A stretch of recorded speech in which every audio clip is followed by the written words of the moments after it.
함께 하나님의 말씀을 나누겠습니다. 함께 나누실 하나님의 말씀은 갈라디아서 3장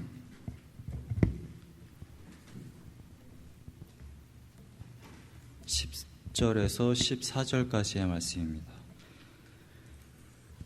갈라디아서 3장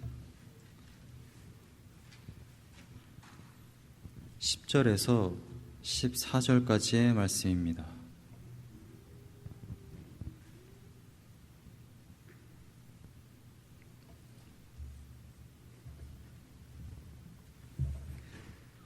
다 찾으신 줄로 알고 제가 봉독하겠습니다.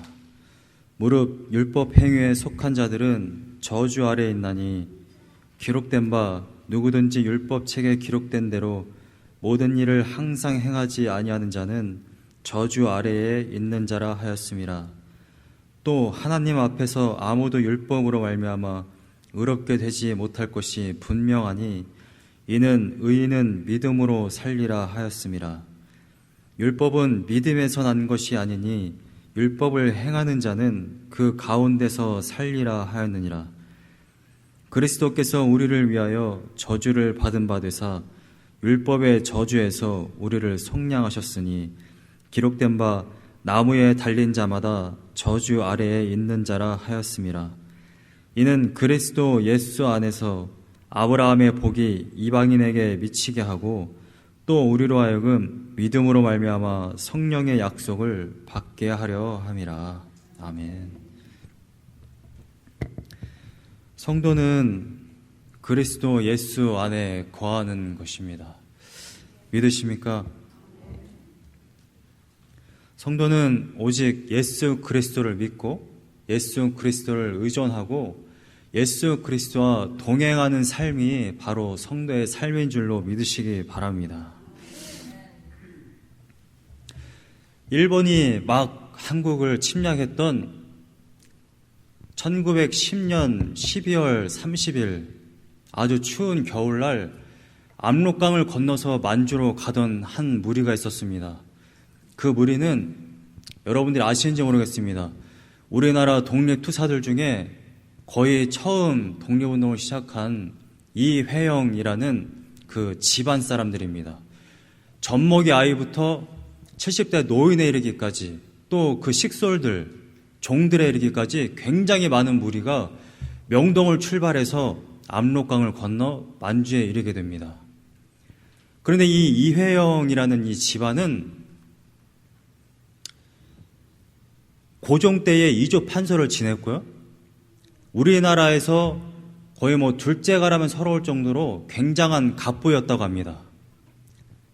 근데 이 사람들이 명동을 떠나 만주로 갈 때에 당시에 돈 40원?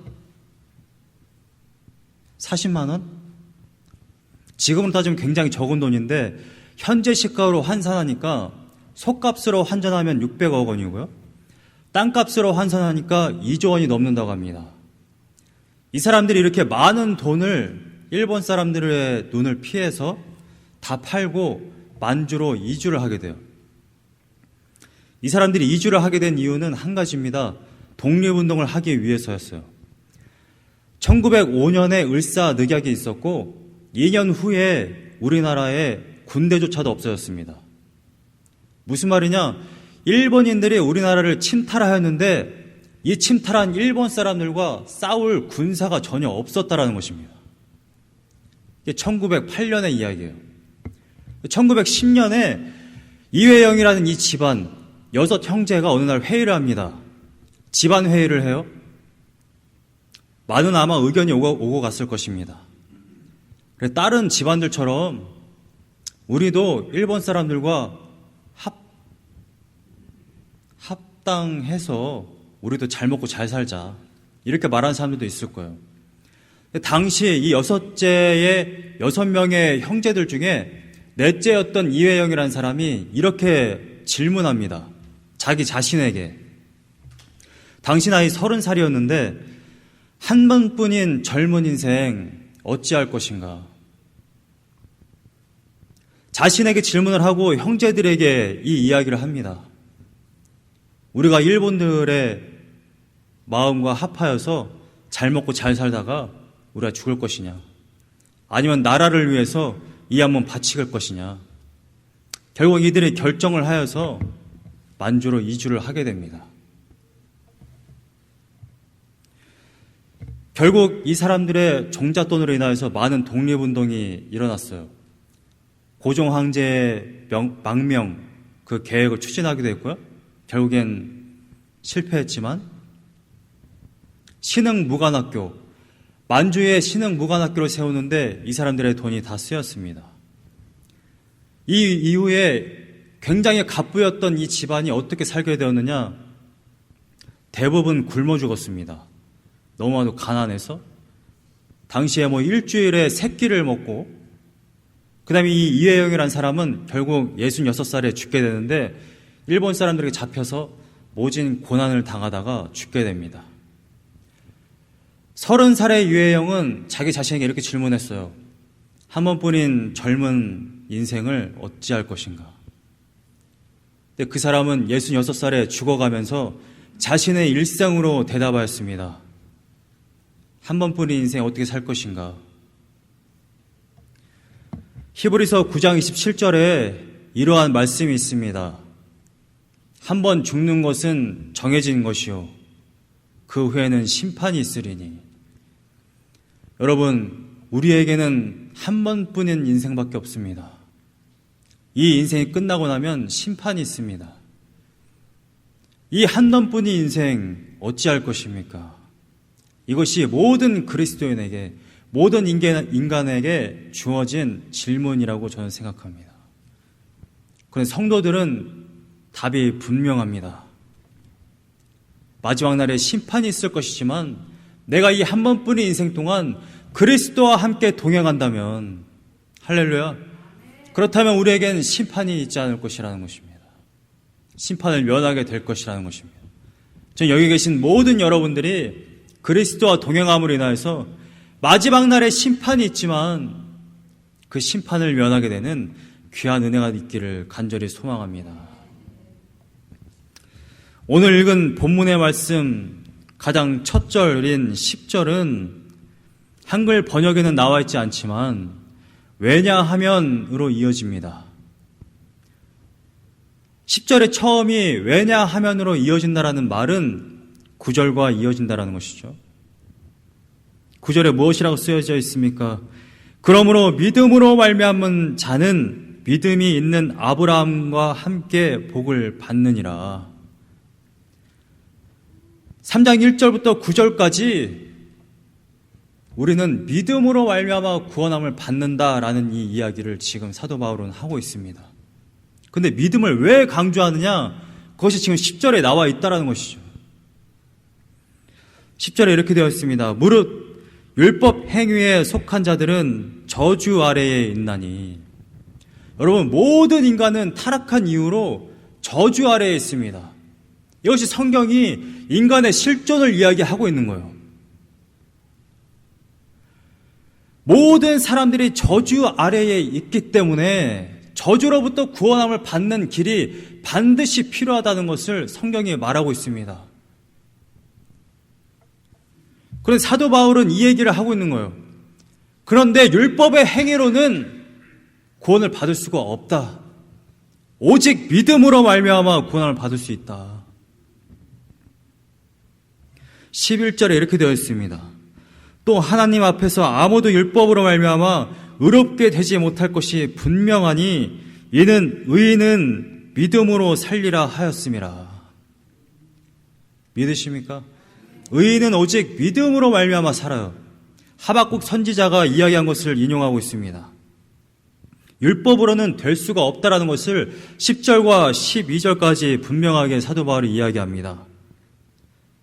10절에 후반절은 이렇게 얘기합니다. 기록된 바라는 것은 신명기 21장 26절을 인용한 말씀이에요. 누구든지 율법책에 기록된 대로 모든 일을 항상 행하지 아니하는 자는 저주 아래에 있는 자라 하였음이라. 신명기 27장을 한번 찾아보실까요? 신명기 27장을 보시게 되면 어떠한 내용이 있냐면, 여러분들이 잘 아시는 대로 처음 십계명에 주어진 것은 출애굽기입니다. 출애굽기에서 주어진 이 신명기를 율법을 잘 해석하고 굉장히 거기에 대한 내용을 얘기하고 있는 것이 바로 레위기죠. 민수기는 무슨 내용이냐? 율법을 받은 이후에 사람들이 이제 진군하는 내용입니다. 근데 결국 가나안에 못 들어갔고 그 후대들이 모압 평지에 모이게 되는데 요단강 동쪽에 모이게 되죠. 거기에서 가나안에 들어가기 직전에 이야기한 것이 바로 신명기의 내용입니다.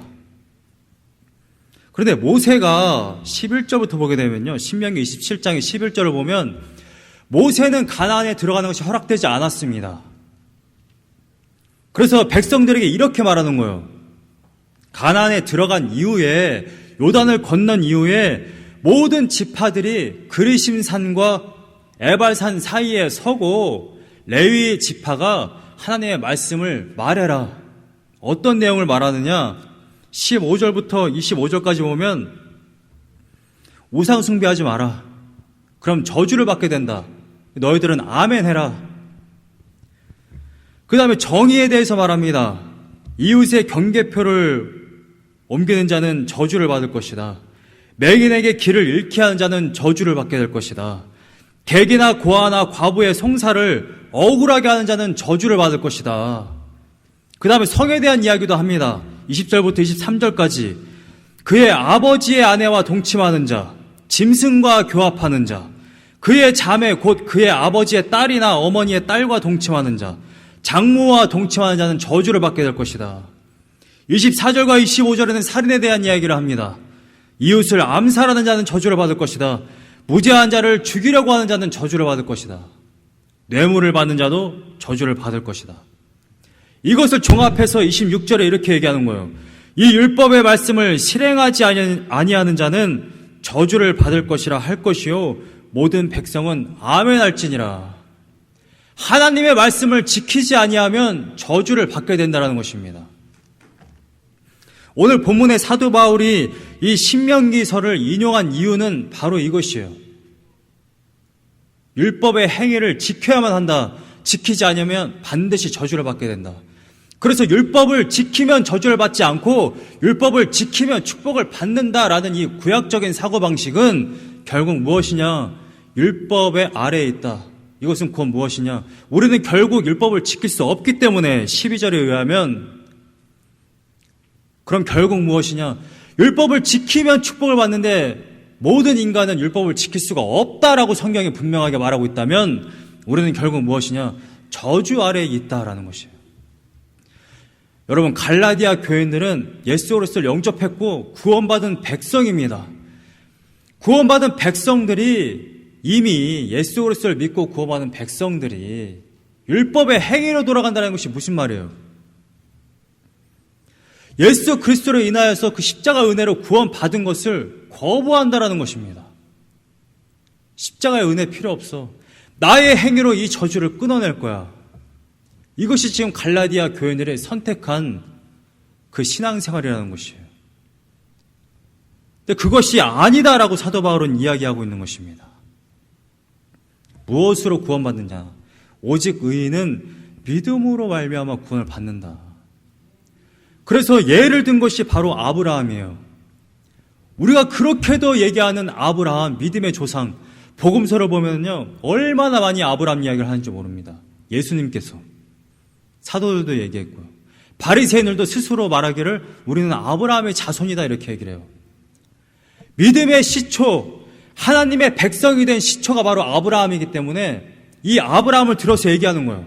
아브라함을 봐라. 아브라함이 율법으로 구원받았느냐? 그렇지 않다. 믿음으로 구원을 받았다라는 것을 분명하게 예시를 하고 있는 거예요. 그러면 아브라함이 어떻게 했기에 구원을 받았느냐?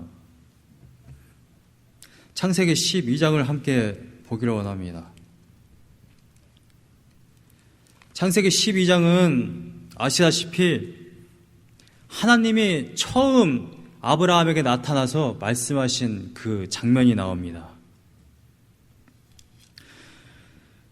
하나님께서 2절에 보면 내가 너로 큰 민족을 이루고 내게 복을 주어 내 이름을 창대하게 하려니 너는 복이 될지라 라고 말씀하셨을 때 아브라함이 어떻게 하였느냐? 4절을 보면은요, 이에 아브람이 여호와의 말씀을 따라갔고 롯도 그와 함께 갔으며 아브람이 하란을 떠날 때에 75세였더라. 아브람의 행동을 몇 가지로 12절을 보면 알 수가 있는데, 첫 번째는 아브라함은 계산하지 아니하고 하나님이 말씀하셨을 때 바로 떠났다라는 것입니다. 여러분, 75세는 지금 저희 교회에 가장 연로하신 분들의 나이예요. 여러분, 제 나이만 돼도 어디 한 군데에서 한 군데로 이사하는 것이 굉장히 두렵고 굉장히 귀찮은 일이 됩니다. 75세의 나이에 하나님께서 나타나셔서 떠나라고 하니까 그냥 떠났어요. 히브리서 11장 8절을 보면 아브라함은 갈 바를 알지 못하고 떠났다라고 말하고 있습니다. 한치도 계산하지 않았다라는 거예요. 하나님께서 말씀하셨을 때, 여러분, 믿음이란 무엇이냐? 계산하지 않는 겁니다. 될까? 떠나도 괜찮을까? 의심하고 계산하고 나의 것을 남겨두고 이만큼만 순종하고 이만큼은 하지 않는 것, 그것은 믿음이라고 말할 수가 없다라는 것이죠. 믿음은 철저하게 하나님 앞에 순종하는 것을 믿음이라고 말합니다. 이어서 5절에 보면 아브람이 그의 아내 사레와 조카 롯과 하란에서 모은 모든 소유와, 아브라함은 자신이 모아놓은 모든 소유를 남겨두지 않았어요. 하나님께서 가라고 하시는 곳에 모든 소유를 들고 갔다라는 것입니다. 여러분, 오늘날 얼마나 많은 사람들이 그리스도인이라고 말하면서 하나님 앞에 나와서 계산을 하는지 모릅니다. 여러분, 우리가 계산하면 하나님은 더 철저하게 계산하시는 분이세요. 얼마나 많은 사람들이 오늘날 11조 가지고 왈가왈부를 하는지 모릅니다. 유튜브를 보면 가관도 아니에요. 말도 안 되는 성경 구절을 가지고 와서 11조를 해야 되냐 말아야 되냐, 11조에 주정헌금이 포함되느냐 말아야 되느냐. 정말 그리스도인이라고 한다면, 나에게 주어진 돈이 하나님의 것이라고 한다면 어떻게 11조를 가지고 계산을 할 수 있냐는 거예요. 하나님의 것을 가지고 어떻게 하나님 앞에 그걸 뭐라고 그러죠? 갑자기 생각이 안 나네요.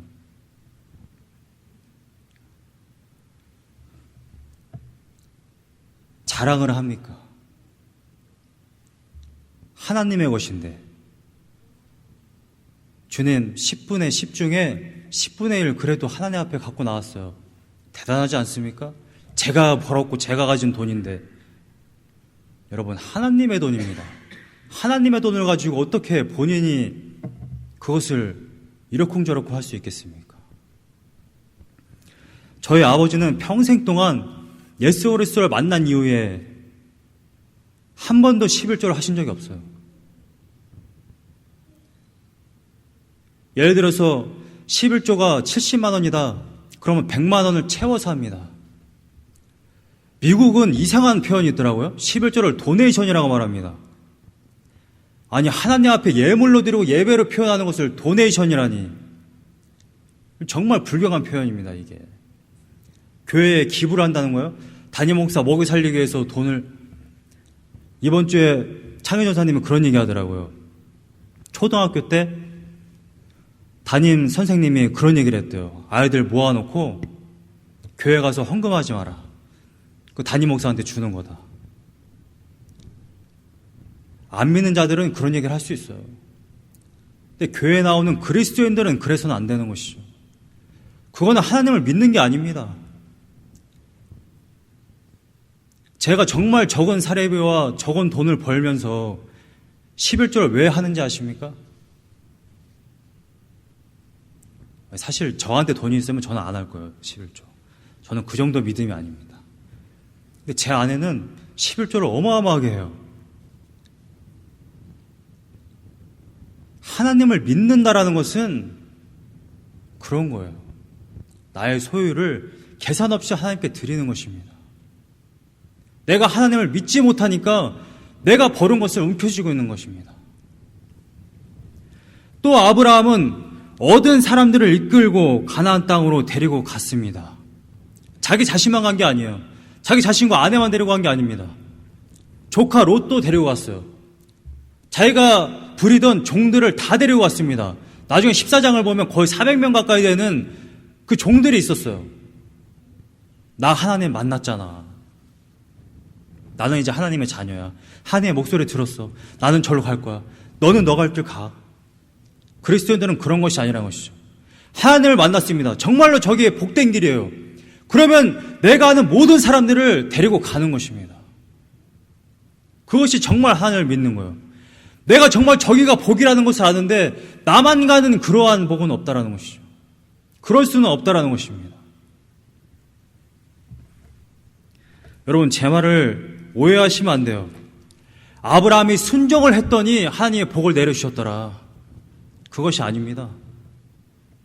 히브리서, 야고보서, 요한복음 분명하게 말하고 있습니다. 아브라함은 믿었기 때문에 순종했다라는 것입니다. 우리가 왜 시간과 돈과 모든 계산 없이 하나님께 나아갑니까? 내가 시간을 드리면, 내가 돈을 드리면 하나님께서 나에게 축복해 주실까봐? 그게 아니라는 것이죠. 이미 하나님이 나를 부르셨고 복되게 하셨기 때문에, 나에게 이 시간을 주셨기 때문에, 이 사람들을 주셨기 때문에, 나에게 이 돈을 주셨기 때문에 하나님 앞에 그 중에 몇 개를 신앙 고백으로 드리는 것입니다. 여러분, 한 주간 사시면서 하나님께 시간을 드리신 적 있으십니까? 어느 정도 드리셨습니까? 제가 작년에 정확하게 수치로 계산할 수는 없지만 거의 한 6개월 좀 넘어가는 시간 동안 토요일마다 수면제를 먹었어요. 처음에는 잠이 안 오고 해도 그냥 버텼습니다. 뭐 날을 새서 오기도 하고 괜찮았어요. 근데 그렇게 오다 보니까 이게 너무 힘든 거예요. 예배 드리는 게. 너무 피곤하고 사람들 대하는 것도 힘들고. 그래서 이게 안 되겠다 싶었습니다. 이러면 안 되겠다. 차라리 토요일 날 차라리 수면제를 먹고 일찍 일어나자. 그래서 굉장히 오랜 시간 동안 수면제를 먹었던 것 같아요. 어떤 때는 아내도 알고 있었고 어떤 때는 아내가 몰래도 먹었어요. 제가 그렇게까지 했던 이유는 예배되게 하기 위해서였어요. 아브라함은 결국 모든 소유를 버리고 계산 없이 떠났을 때에 아브라함이 하나님 앞에 한 것은 단 한 가지였습니다. 예배였어요, 예배. 우리가 나의 시간과 나의 돈과 나의 모든 계산 없이 하나님 앞에 나아가고 하나님을 의존하는 것이 무엇입니까? 그것은 결국 하나님을 예배하기 위한 거예요. 예배라는 것이 무엇이냐? 모든 삶 가운데 그분을 인정하는 거예요. 그분을 존경하는 겁니다. 그분을 존중하는 거예요. 그분을 영화롭게 하는 것입니다. 여러분, 오늘 주일날을 준비하기 위해서 어제 하루 어떻게 지내셨습니까? 평소와 똑같이 지내시다가 주일날 내일 피곤하지만 잠깐 가서 앉아있다가 집에 와서 쉬지 뭐, 이러한 마음으로 오십니까? 아니면 한 주 내내 기대하는 마음으로 하나님을 또 예배하고자 하는 그 마음으로 지내시다가 토요일날 정말 컨디션을 조절하고 사람도 조절하고 모든 것을 철저하게 예배를 드리기 위해서 하루를 보내시다가 오늘 이 자리에 오십니까? 여러분, 믿음이 뭡니까? 믿음이. 여러분들의 믿음이 있냐는 거예요. 믿음이 뭘로 알 수 있습니까? 여러분들의 행동으로 알 수 있습니다. 지식적으로 예수 그리스도가 2000년 전에 십자가에서 달려 돌아가셨어, 그것을 아는 것이 믿음이 아닙니다. 믿음은 결국 생활 속에 나타나게 돼 있어요. 내가 정말 하나님을 의존한다면 계산을 할 수 없습니다. 제가 이것을 언제 깨달았냐면 2014년 가을에 학교에서 하던 컨퍼런스를 갔습니다. 내시빌에 있는 헬시 메리지, 결혼에 대한 거, 그 다음에 싱글, 지금 현재의 이 아메리칸, 그 다음에 전 세계적으로 싱글들이 도대체 왜 결혼을 안 하는가, 그 다음에 동성애 문제, 둘째 날이나 셋째 날에 한 동성애자가 강단에 나왔어요. 굉장히 충격적이었습니다. 뭐가 충격적이었냐면 제가 그전까지는 이렇게 생각했어요. 제가 한국에 있을 땐 이렇게 배웠거든요. 동성애는 정신적인 문제다. 혹은 어떤 정말 오래되신 분들은 거짓말로 의학적인 문제라고 했죠. 근데 저는 정신적인 문제라고 생각을 했어요. 사춘기 시절에 어떤 안 좋은 일을 당해서 또는 이성 간의 연애가 잘 안 돼서 그래서 동성을 택했나 보다 이렇게 생각했습니다. 근데 그 컨퍼런스에 가서 이것은 철저하게 죄의 문제라는 것을 알았어요. 자신의 쾌락 때문에, 잠깐의 성적인 쾌락 때문에 그걸 택한다는 것을 그때 알았습니다. 근데 제가 놀란 거는 그 부분이 아니라 한 동성애자가 교회에 나와서 예수 그리스도를 만난 후에 이성애자로 돌아왔다라는 것입니다. 그 사람이 나와서 간증을 했어요. 여러분, 상식적으로 동성애를 했던 사람이 다시 이성애자로 돌아올 수 있다고 생각합니까? 저는 그렇게 생각한 적이 없어요. 근데 그런 사람들이 있더라는 것입니다. 한국에도 그런 간증을 하는 분들이 계세요. 여러분들 유튜브만 찾아봐도 어떤 집사님이 있습니다. 지금 물론 에이즈 걸려가지고 누워 계시지만 이제 주님이 부르실 날만 기다리고 있어요. 미사리 같은 데서 가수로 활동하다가 이렇게 동성애를 하시고 근데 결국 예수 그리스도를 만나고 이성애자로 돌아왔고 동성애의 나쁜 것을 굉장히 전파하고 계시는 그런 분들이 많습니다. 저는 여러분들이 유튜브를 보실 때 염원섭 원장님 그분의 것을 꼭 보기를 원합니다. 구독을 꼭 눌러주시고요. 왜냐하면 구독에 들어가면 점점 싸울 수 있는 힘이 생긴다고 그래요. 지금 이미 우리나라 문재인 대통령이 그거를 다 통과시키고 그래가지고 굉장히 우리나라는 심각한 지경에 이르렀는데 동성애 실체를 알고 났을 때 제가 충격받은 거는 그겁니다.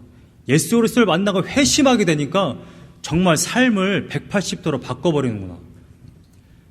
자신의 성적인 쾌락을 위해서 동성애를 시작했던 그 사람이 그 쾌락 하나 때문에 살았던 그 사람이 그 쾌락을 버리고 예수 그리스도를 택했다라는 거예요. 동성애자에서 이성애자로 완전히 바뀌었다라는 것입니다. 이것이 정말 회심이에요. 여러분, 회심은 내가 그냥 인식적으로 예수 그리스도를 믿습니다라고 해서 회심이 아니라 나의 삶이 바뀌는 것입니다. 나를 위해서 살던 그 삶이 예수 그리스도를 만난 이후에 나를 위해 사는 인생이 아니라 예수 그리스도를 위해 사는 인생으로 완전히 바뀌게 되는 것입니다. 여러분, 신학생들만 그런 것이 아니에요. 예수 그리스도를 만나니까 나는 신학교에 갈 거야. 나는 목사가 될 거야. 선교사가 될 거야. 하는 것이 아닙니다. 나의 행위로 살던 그 인생, 나의 노력, 나의 열심으로 살던 그 인생, 율법을 지키던 그 인생이 완전히 회심하여서 하나님을 위한 삶으로 바뀌게 되는 것입니다. 이것이 정말 믿음으로 사는 그러한 인생인 것이에요. 오늘 본문의 13절과 14절을 보면 은혜의 말씀이 나옵니다. 그리스도께서 우리를 위하여 저주를 받은 바 되사. 예수 그리스도가 나무에 달리셔서 저주를 받으셨습니다. 그런데 무엇 때문에 저주를 받았느냐? 회심하기 이전에 사도 바울은 아마도 이랬을 거예요.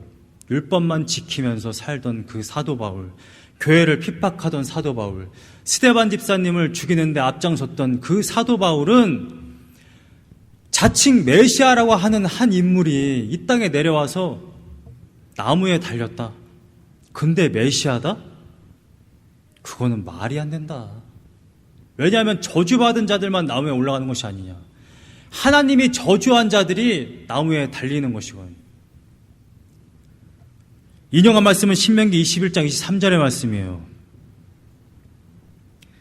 근데 이 말씀을 하시기 이전에 율법에 무엇이라고 적혀있냐면 나무에 달려서 사람을 죽이는 것이 아닙니다.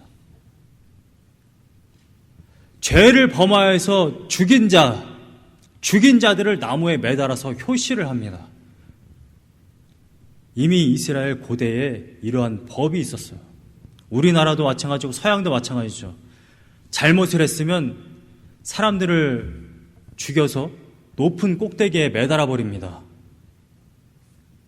이것의 효과는 무엇이냐? 그것을 보고 사람들이 불법을 저지르면 안 되겠구나, 죄를 저지르면 안 되겠구나, 그것을 사람들 앞에 보이는 것입니다. 이것이 고대로부터 있었어요. 저 사람은 죄를 지어서 저주를 받았구나. 그것이 바로 나무에 매다는 이유인 것입니다. 그런데 사도 바울은 예수님을 만난 이후에 그리스도가 왜 나무에 달렸는지를 정확하게 알게 되었어요. 그리스도는 자신의 죄 때문에 하나님께 저주를 받아 나무에 매달린 것이 아니라 우리를 위하여 저주를 받았구나. 여러분, 우리는 사실 저주받은 인생입니다. 죄의 고리를 끊을 수가 없어요. 타락한 백성, 저주의 그늘 아래 놓인 그러한 상태입니다.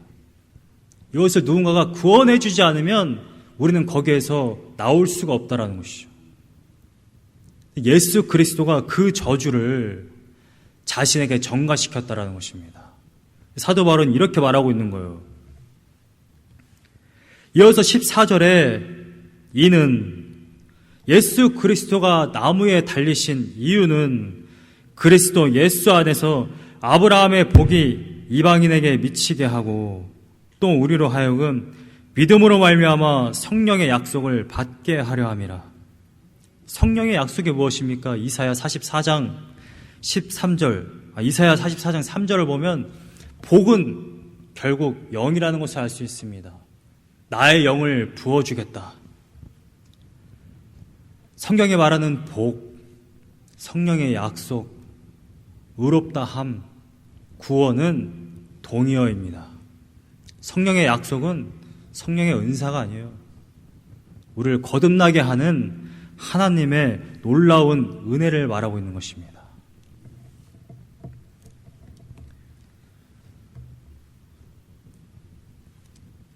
마지막으로 제가 마가복음 9장의 이야기를 함께 나누고 오늘 말씀을 맺으려고 합니다. 마가복음 9장에는 이러한 내용이 있습니다. 예수님이 제자들 셋을 데리고 변화산에 올라가 있는 짧은 시간 동안 변화산 밑에서는 어떠한 일이 있었냐면 귀신 들린 아이의 고침받기 위해서 한 아버지가 아이를 데리고 옵니다. 근데 밑에 있던 이 9명의 제자들은 귀신을 내쫓지 못했어요. 그래서 예수님이 결국 변화산에서 내려오시고 이 귀신을 내쫓습니다. 마가복음 9장 21절에 예수님께서 귀신 들린 아이의 아버지에게 이렇게 묻습니다. 예수께서 그 아버지에게 물으시되 언제부터 이렇게 되었느냐 하시니 그 아버지가 이르되 어릴 때부터이니이다. 이 아이는 어릴 때부터 귀신이 들렸다라는 거예요. 귀신이 불 속으로도 막 집어넣고 물 속으로도 집어넣고 경련을 일으키고 귀신이 막 그렇게 경련을 일으키면 온 피부가 파래지고 어려서부터 이러한 일을 계속해서 겪고 있었어요. 22절에 보면 귀신이 그를 죽이려고 불과 물에 자주 던졌나이다. 그래서 이 아버지가 예수님께 이렇게 간구합니다. 그러나 무엇을 하실 수 있거든 우리를 불쌍히 여기사 도와주옵소서. 여러분, 우리들의 인생 가운데 어려운 일이 있으면 우리는 도움을 요청을 하게 됩니다. 예수님이 이렇게 말씀하세요. 예수께서 이르시되 할 수 있거든이 무슨 말이냐. 믿는 자에게는 능히 하지 못할 일이 없느니라. 여러분, 믿음은 자신의 아이에게 귀신이 들렸어도 그것을 내쫓을 수 있다는 것입니다. 그런데 24절에 이 아버지가 이렇게 얘기를 해요. 곧 그 아이의 아버지가 소리를 질러 이르되 내가 믿나이다. 그런데 나의 믿음 없는 것을 도와주셔서 하더라. 여러분, 그리스도인 성도들에게 가장 큰 문제가 무엇인지 아십니까? 자신이 예수 그리스도를 만났다고 생각하면 자신이 믿음이 있다라고 생각을 해요. 그래서 자신의 힘으로 하나님 앞에 계산을 안 하려고 노력합니다. 자신의 힘으로 하나님께 시간을 드리려고 노력을 해요. 자신의 힘으로 정말 어렵게 번 이 돈 중에 10분의 1을 떼서 하나님께 드리려고 그래요. 자신의 힘으로 하나님께 예배를 드리려고 합니다. 여러분, 한 주간 돌아보세요. 여러분들의 인생을 한번 돌아보세요. 여러분들의 힘으로 하나님께 얼마나 예배를 드렸습니까? 여러분들의 힘으로 얼마나 하나님 앞에 헌신하였습니까? 여러분의 힘으로 얼마나 하나님 앞에 계산 안 하고 살았습니까? 저는 하루에도 몇 번을 계산하는데 저만 그런 건가요? 자칭 그리스도인이라고 하는 분들의 가장 큰 문제는 이젠 됐어. 구원받았으면 됐어. 이제 나머지는 내가 알아서 할게. 예수 그리스도 필요 없거든. 내 믿음 내가 자라게 할게. 여러분, 기독교의 신앙은 그것이 아닙니다. 끊임없이 성경을 거울로서 나 자신을 보고 하나님 앞에 달려가는 거예요. 주님, 믿음이 없습니다. 저를 도와주시옵소서. 오늘 찬양하지 않았습니까? 나는 아무것도 아닙니다. 여러분, 왜 자꾸 여러분들이 아무것이라고 생각을 하세요? 여러분들은 아무것도 아닙니다. 여러분들 할 수 있는 거 아무것도 없어요. 여러분들이 할 수 있다고 생각하는 한 삶이 얼마나 힘들어지는지 몰라요. 내가 고민해야 되고, 내가 열심히 해야 되고, 열심히 고민해야 되고, 열심히 내가 내 무릎을 쳐서 복종시켜야 되고. 여러분, 세상의 관점은 그것이 저 사람 참 열심히 하시는구나, 정말 노력하는구나, 이렇게 볼 수 있을지 모르지만 하나님은 그렇게 보지 않으십니다. 야, 얘가 또 아담과 하와처럼 독립을 택하는구나. 기껏 살려놨더니 또 나 필요 없다고 자기 혼자 사네. 여러분, 우리들의 고백은 하나님 앞에 끊임없이 나아가서 주님, 이 아버지처럼 정말 간절함으로 나의 믿음 없음을 도와주셔서, 믿음조차도, 내가 무릎 꿇는 것조차도, 내가 기도하는 것조차도, 말씀을 읽지 못하는 것조차도, 삶 가운데 예배를 드린 것조차도, 제가 토요일마다 기도하는 게 있어요. 주님, 이 토요일 주일 준비하는데 방해가 없도록 해주세요. 말씀 준비, 물론 말씀을 잘 준비하게 해주세요. 뭐 교회 가서 뭐 이것저것 하는데 이것도 도와주세요라고 기도도 하죠. 근데 토요일 날 아침부터 저녁에 잠들기까지 제가 기도하는 건 그것입니다. 그 무엇도 내일 예배를 준비하는데 방해하지 못하게 해주세요. 제가 이 기도를 왜 하냐면 몇 번 해봤어요. 방해하지 말게 해주세요라는 기도를 안 하고 내 스스로 한번 열심히 준비를 해봤다, 이 말입니다. 토요일 날. 근데 얼마나 많은 방해가 있는지 몰라요. 말씀 준비하는 거, 갑자기 모르던 목사님들이 연락이 오시고, 갑자기 토요일 날 어떤 일 처리를 해야 되고, 보고 싶은 TV가 있고, 저녁에 아는 형님, 예전에는 무한도전도 하고. 여러분, 우리들의 힘으로 예배 한번 드리는 것조차 제대로 드리기 굉장히 힘듭니다. 정말 냉랭해진 가슴으로 예배 드리러 오는 경우가 얼마나 많은지 몰라요. 그리스도인들 중에. 아까 부르신 찬양 부르시고 기도할 텐데, 이 찬양의 가사가 우리들의 고백이 되기를 원합니다. 제가 1절 가사와 2절 가사를 한번 읽어드리겠습니다. 나는 아무것도 아닙니다. 주님의 사랑이 없으면.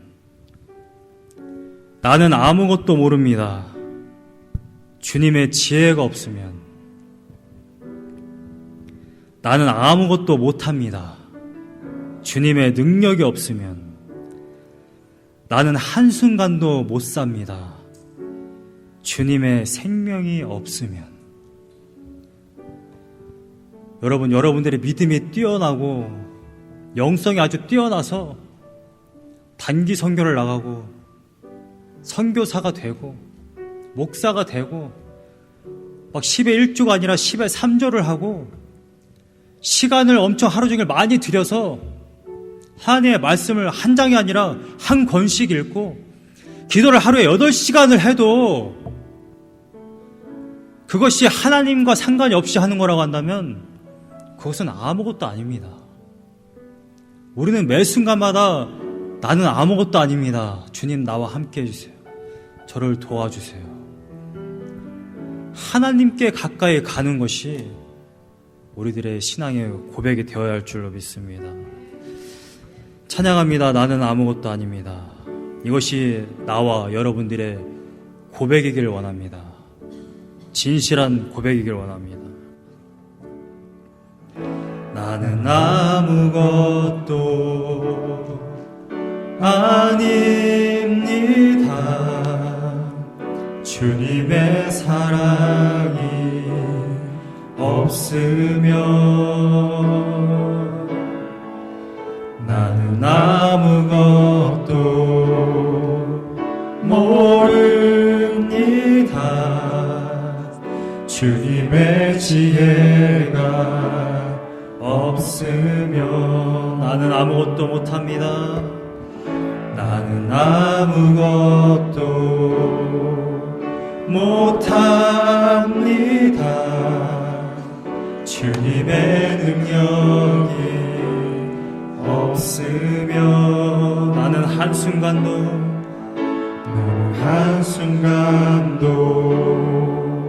못 삽니다.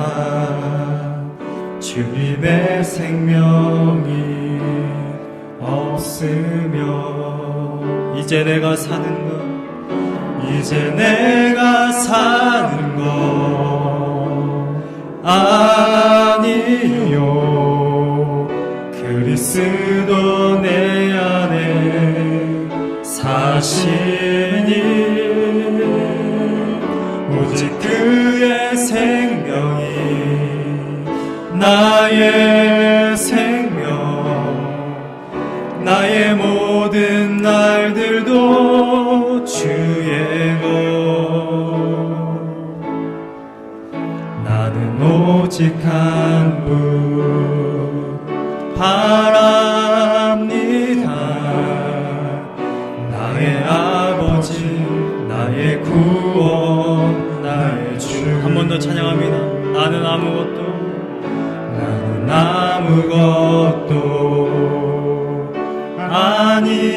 아닙니다. 주님의 사랑이 없으면 나는 아무것도 모릅니다. 주님의 지혜가 없으면 나는 아무것도 못합니다. 나는 아무것도 못합니다. 주님의 능력이 없으면 나는 한순간도 못 삽니다. 주님의 생명이 없으면 이제 내가 사는 것 아니요. 그리스도 내 안에 사시니 오직 그의 생명이 나의 생명, 나의 모든 날들도 주의 것. 나는 오직 한 분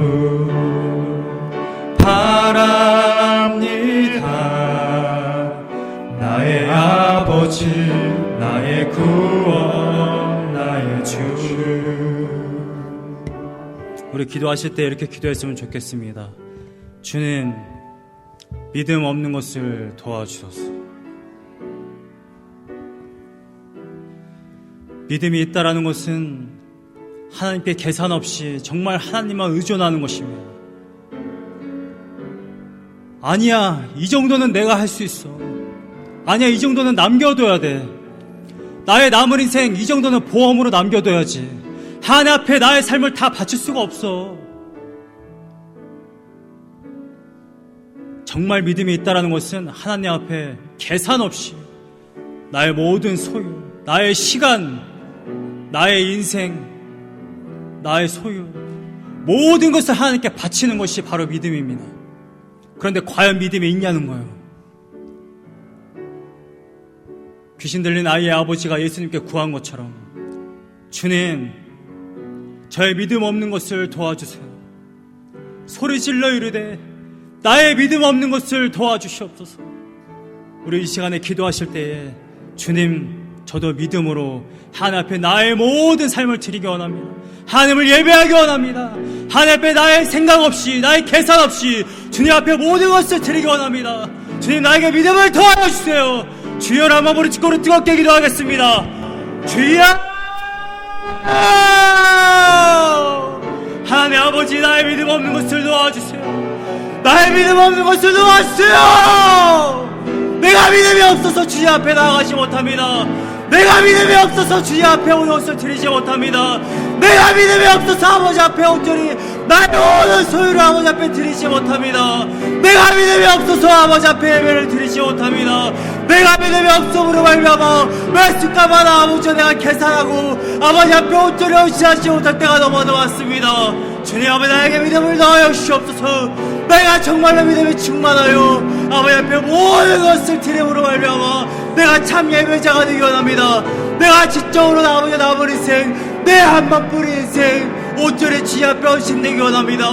내 심판날에 예수 그리스도로 말미암아 내가 그 심판을 면하게 되는 귀한 은혜를 내가 맛보기 원합니다. 주님 아버지, 내가 예배자 되게 하여 주시옵소서. 하루하루를 살아가며 있어서 주님 앞에 나의 모든 것을 드리게 하시고 오직 주님만 믿고 따르는 하나님의 귀한 종 될 수 있도록 주님께서 인도하시고 아버지 역사하여 주시옵소서. 나의 아버지와 나에게 믿음이 없습니다. 주님, 믿음을 넣어 주시옵소서. 믿음으로 고백하게 하시고 믿음으로 선포하기 원하는데 아버지, 주에게 믿음이 없습니다. 주님, 은혜를 허락하여 주시옵소서. 오직 주님만 의지하는 영 될 수 있도록 아버지 인도하시고 아버지 역사하여 주시옵소서. 사랑과 은혜가 많으신 주님, 감사합니다. 타락하고 죄 많은 인생, 사도 바울이 이야기한 것처럼 나는 죄인 중에 괴수인데, 나는 아무것도 할 수 없는데 내가 마치 할 수 있는 것처럼 아버지 앞에 내가 믿음이 있다고 자랑하고, 내가 하나님 앞에 신앙으로 자랑하고, 내가 내 멋대로 살았던 적이 얼마나 많은지 모릅니다. 주님, 하나님 보시기에 부족한 종일지 모르지만, 하나님 보시기에 우리가 너무나도 연약한 사람들일지 모르지만, 그러나 아버지, 우리가 한 가지만은 확실하게 붙들기 원합니다. 예수 그리스도를 붙들기 원합니다. 하나님과 동행하기 원합니다. 예수 그리스도만 의존하기 원합니다. 예수 그리스도만 믿기 원합니다. 우리에게 믿음을 더하여 주시고 그 믿음으로 말미암아 하나님을 영화롭게 하는 하나님의 귀한 예배자들 다 될 수 있도록 인도하여 주시옵소서. 이후로의 인생, 내 안에 있는 믿음으로 말미암아 정말로 하나님 앞에 참 예배자로서 계산하지 아니하고 주님 앞에 정말로 믿음으로 하나님만 의지하는 마음으로 살아갈 수 있는 귀한 인생 될 수 있도록 인도하여 주시옵소서. 단 한순간도 하나님을 의지하지 않음으로 말미암아 나의 고민과 나의 아픔과 인생의 시련 가운데서 허덕이는 인생이 아니라 하나님을 의지하는 마음으로 말미암아 매 순간마다 자유함으로, 기쁨으로, 감사함으로 살아갈 수 있는, 이 인생을 넉넉하게 이길 수 있는 하나님의 귀한 자녀들 될 수 있도록 인도하여 주시옵소서. 예수님의 이름으로 기도하였습니다.